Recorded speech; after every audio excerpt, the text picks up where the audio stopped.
आंगनवा हमरो माता जी भैया के बोला दो मोरे आंगनवा हमरो अखिया से लोर गिरे करली पूजनवा हो अखिया से पूजनवा हो भैया के बोला दो मोरे आंगनवा हमरो माता जी भैया के बोला दो मोरे सीमा रोतारी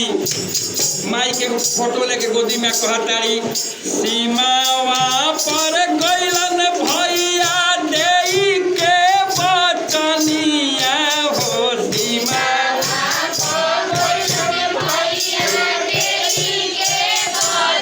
हो सीमावा पर गइलन भैया देई के बचनिया हो सीमावा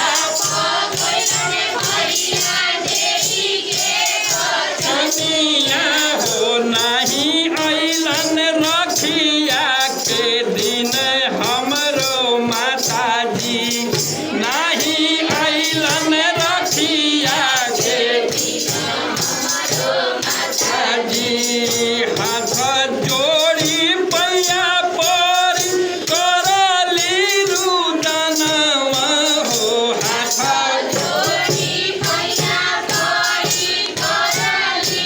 रुदनवा हो भैया बिना चली जहन परनवा हमरो माता जी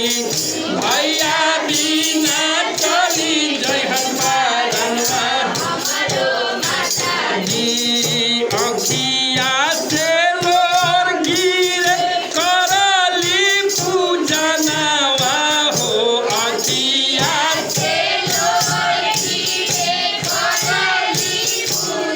हो भैया के बोला दो हमर आंगनवा हमरो माता जी भैया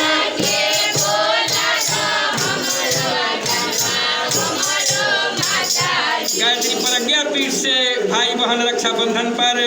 शैलजी जी शांति कुंज हरिद्वार या तमाम सह गाँव में जो राजेंद्र सिन्हा का बहन बेटियां फैली हैं सबको ये गीत हम नेट पर भेज रहे हैं क्या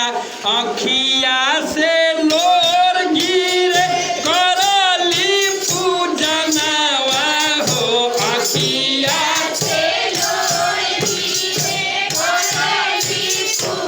हो भैया के बोला दो मोरे आंगनवा हमरो माता जी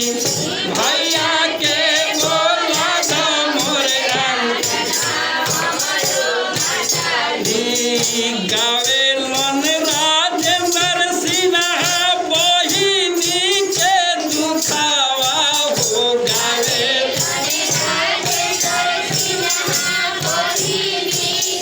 दुखावा हो गावे लन राजेंद्र सिन्हा